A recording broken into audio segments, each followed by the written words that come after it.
Welcome to my channel reviews for information from my study. आज हम लोग GI के बारे में जानेंगे। जीआई क्या होता है, जीआई का उपयोग क्यों किया जाता है और जीआई कब से उपयोग किया जाने लगा, ये सारी बातें हम जानेंगे। जीआई का फुल फॉर्म होता है ज्योग्राफिकल इंडिकेशन टैग। तो अगर आपको ये चैनल अच्छा लगे तो प्लीज लाइक कीजिएगा और सब्सक्राइब कीजिएगा। Thank you. चलिए शुरू करते हैं। भौगोलिक संकेतक टैग बोला जाता है जीआई को। एक भौगोलिक संकेतक टैग किसी विशेष क्षेत्र, राज्य, देश के उत्पाद निर्माता या व्यवसायियों के समूह को अच्छी गुणवत्ता के कृषि, औद्योगिक, प्राकृतिक वस्तुओं को बनाने के लिए दिया जाता है। जीआई टैग भौगोलिक संकेतक पंजीकरण और संरक्षण एक्ट 1999 के अनुसार जारी किए जाते हैं।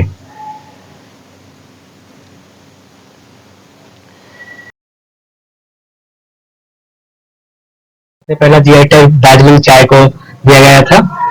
दार्जिलिंग की चाय जो है उसे सबसे पहले जीआई टैग दिया गया था। उसके बाद किसी को जीआई टैग दिया गया था। और भारत में सर्वाधिक जीआई टैग वाला राज्य कर्नाटक है, जिसमें 42 प्रोडक्ट ऐसे हैं जिसको जीआई टैग प्राप्त है। और जीआई टैग का फुल फॉर्म होता है भारतीय संकेत भौगोलिक संकेतक चिन्ह। जीआई टैग का फुल फॉर्म होता है भौगोलिक संकेतक चिन्ह।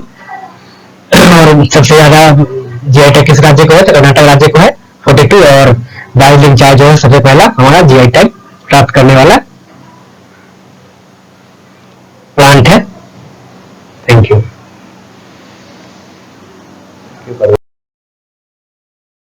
यह टैग भौगोलिक संकेतक रजिस्ट्री द्वारा जारी किया जाता है, जो कि उद्योग संवर्धन और आंतरिक व्यापार विभाग, वाणिज्य और उद्योग मंत्रालय के अंतर्गत आता है। पंजीकरण मान्य इसका 10 वर्ष का होता है। अगर कोई जीआई टैग प्रदान किया जाता है तो वो 10 वर्षों तक मान्य होता है। उसके बाद फिर आपको रिन्यू कराना पड़ता है। भौगोलिक संकेतक टैग पर अक्सर पूछे जाने वाले प्रश्न ये है: भारत में सबसे पहला दार्जिलिंग चाय, तो सबसे पहला जो है जीआई टैग दिया गया था दार्जिलिंग चाय को 2004 में। फिर भारत में सर्वाधिक जीआई टैग कहाँ का है, तो वो कर्नाटक राज्य का है। भौगोलिक संकेत क्या है, हमें जानना है भौगोलिक संकेत क्या है। तो जीआई टैग किसी उत्पाद की उत्पत्ति को पहचानने के लिए एक संकेत या प्रतीक है। इस जीआई टैग की मदद से कृषि, प्राकृतिक या निर्मित वस्तुओं की अच्छी गुणवत्ता को सुनिश्चित किया जा सकता है। तीसरा है निर्मित माल का उत्पादन या प्रसंस्करण या उस क्षेत्र में तैयार किया जाना चाहिए जिसके लिए जीआई रजिस्ट्रेशन जारी किया गया है। ठीक है, आगे बात करते हैं भौगोलिक संकेतक के क्या लाभ हैं। Benefits of geographical indication tag. यह जीआई टैग प्राप्त कर उत्पादों की नकल को रोकता है, इसलिए यह भारत में भौगोलिक संकेतों को कानूनी संरक्षण प्रदान करता है। कि क्या करता है, जीआई टैग प्राप्त उत्पादों की नकल को रोकता है, मतलब उसकी नकल नहीं हो सकती है। इसलिए यह भारत में भौगोलिक संकेतों की कानूनी संरक्षण प्रदान करता है। यह टैग अच्छी गुणवत्ता वाले उत्पादों को दिया जाता है ताकि ग्राहकों की संतुष्टि बढ़े। यह टैग किसके लिए दिया जाता है, अच्छी गुणवत्ता वाले उत्पादों को दिया जाता है, जिससे ग्राहक जो है उसके प्रति ज्यादा आकर्षण हो और उसे खरीदे। आगे है उत्पादों की अच्छी गुणवत्ता उत्पादों के लिए अंतर्राष्ट्रीय बाजार के द्वारा खोलती है। क्या करती है, उत्पादों की अच्छी गुणवत्ता जो है उत्पादों के लिए अंतर्राष्ट्रीय बाजार को द्वार को खोलती है, अंतर्राष्ट्रीय बाजार के द्वार को खोलती है। उत्पादों के राजस्व में वृद्धि और इस क्षेत्र में रोजगार सृजन होता है। उत्पादों के राजस्व में भी वृद्धि होता है और इस क्षेत्र में रोजगार सृजन होता है। जीआई टैग की अधिकृत उपयोगकर्ता कौन है। जीआई टैग का अधिकृत उपयोगकर्ता कौन होता है, तो जो व्यक्ति, ये क्वेश्चन है तो जो उत्तर आएगा इसका आंसर आएगा जो व्यक्ति या संगठन या क्षेत्र किसी उत्पाद के जीआई टैग के लिए आवेदन करता है और टैग को प्राप्त भी करता है, वही जीआई टैग का अधिकृत उपयोगकर्ता कहा जाता है। इसके अलावा कोई और क्षेत्र, कोई अन्य व्यक्ति, संगठन इसका उपयोग नहीं कर सकता है। ठीक है,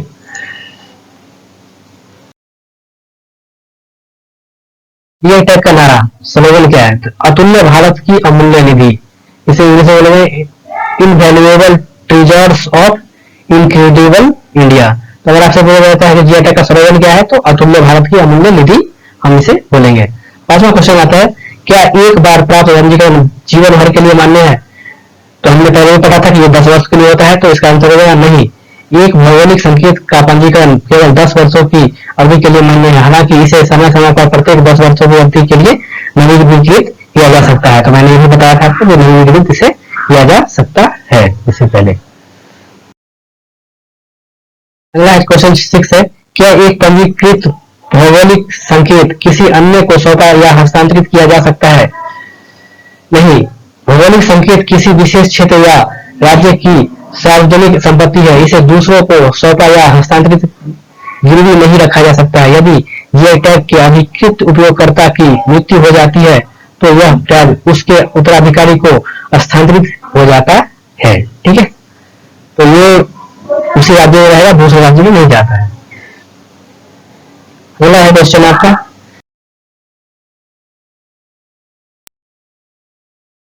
क्या एक पंजीकृत अधिकृत उपयोगकर्ता का रजिस्ट्रेशन हटाया जा सकता है? क्या एक पंजीकृत उपयोगकर्ता का रजिस्ट्रेशन हटाया जा सकता है? तो हाँ, जीआई टैग जारी करने वाली अथॉरिटी भौगोलिक संकेतक के रजिस्ट्रार एक अधिकृत उपयोगकर्ता को रजिस्टर से निकाल सकते हैं। एक पीड़ित व्यक्ति यदि आरोप सही पाया गया, तो एक पीड़ित व्यक्ति के आवेदन पर पंजीकरण रद्द हो सकता है, यदि आरोप सही हो जाएगा तो। ठीक है,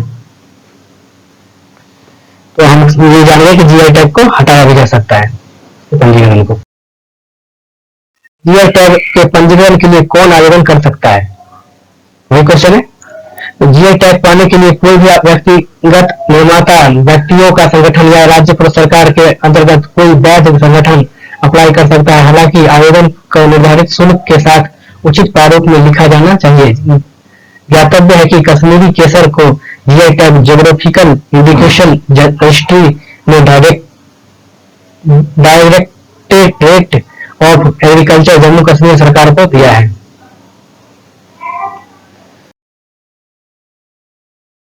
अब हम बात करेंगे भारत में कुछ उत्पाद हैं जिन्हें जीआई टैग प्राप्त है, तो वो क्या है?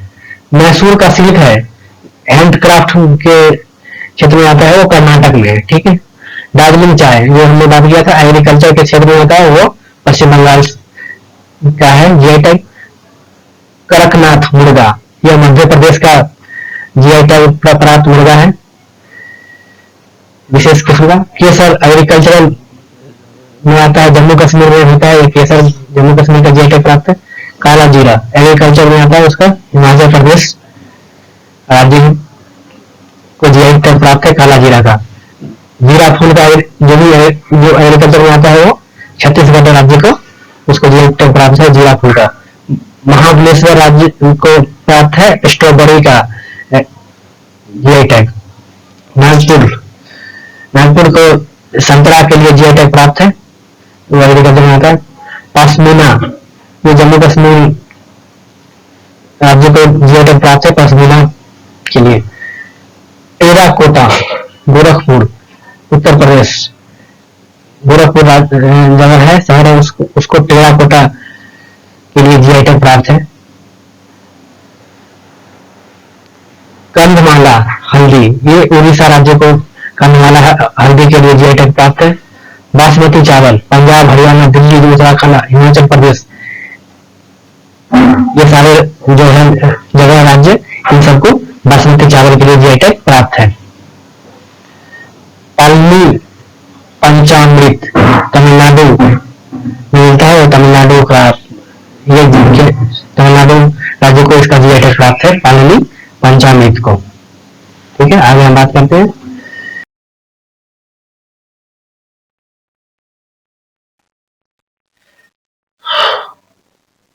तो हम देखते हैं कि इंडिया के some famous products with GI tags क्या है। तो जम्मू कश्मीर राज्य का जो प्रोडक्ट है, कश्मीरी पाल पेपर मछली और खाटा बंद, कश्मीर वॉलनट, वुड क्रेविंग, कानी कश्मीर, पश्मीना, ये सब के लिए इसको, कश्मीर को, जम्मू कश्मीर को जीआई टैग प्राप्त है। उत्तर प्रदेश के लिए बनारस मार्केट्स एंड साड़ीज के लिए जीआई टैग प्राप्त है। लखनऊ चिकन क्राफ्ट के लिए इसको जीआई टैग प्राप्त है। मैंगो मिथ्यावादी दुशहरी के लिए जीआई टैग प्राप्त है।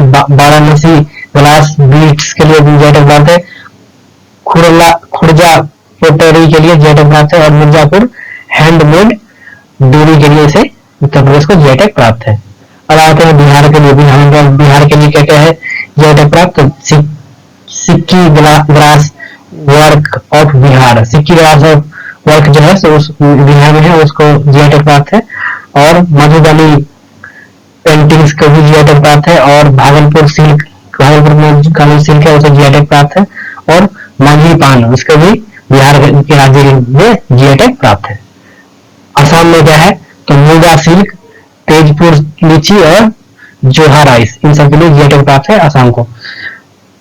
मणिपुर का जो है मोइरांग फी फैब्रिक है एंड साड़ी है, ये कपड़ा बनता है इससे, इसको जीआई टैग प्राप्त है। सिप लैंड फेरी कच्चाई लेमन को भी जीआई टैग प्राप्त है। और बैंग खेल फी, इसको भी जीआई टैग प्राप्त है असम राज्य को, मणिपुर के लिए। ठीक है, अगर बात करते हैं वेस्ट बंगाल में किस किस चीज को के लिए वेस्ट बंगाल को जीआई टैग प्राप्त है, तो Darjeeling T, Shanti Niketan leather goods के लिए, और खिरसपाती एंड फैजली मैंगो और बंगलार रसगुल्ला, ये सब के लिए जीआई टैग प्राप्त है वेस्ट बंगाल को। और आते हैं हम नीचे, तो आ गया हमारा महाराष्ट्र। तो महाराष्ट्र को क्या चीज के लिए जीआई टैग प्राप्त है? भारतीय painting, Nashik valley wine, Nashik valley wine जो है उसको जीआई टैग प्राप्त है। पुनेरी पांगोडी परवल, इसको भी जीआई टैग प्राप्त है। और महाबलेश्वर स्ट्रॉबेरी बहुत फेमस है महाराष्ट्र में, उसको भी जीआई टैग प्राप्त है। उसके नीचे आते हैं तो कर्नाटका में क्या है? बेयाडगी चिली, मैसूर अगरबत्ती, मैसूर पाक, कुर्ग ऑरेंज, बिडली बेयर, Mysore silk, Bangalore rose onion, Bangalore blue grapes, ये सब के लिए से जीआई टैग प्राप्त है कर्नाटका को। फिर आते हैं उसके नीचे, तो आ गया केरला में क्या चीज है? अर्नमुला खादी, पंच मेथन प्रसादम, बेटर लीफ, पालिकादम, मेट्टा राइस, इन सब के लिए से जीआई टैग प्राप्त है। तमिलनाडु में हमारा, तमिलनाडु के लिए है हमारा Thanjavur paintings, Kanchipuram silk, Coimbatore wet grinder, temple jewellery और नागर कोयल, इन सब के लिए तमिलनाडु को जीआई टैग प्राप्त है। अब हमने मध्य प्रदेश छूट गया था। मध्य प्रदेश में है घंधोरी फैब्रिक, रतलामी सेव,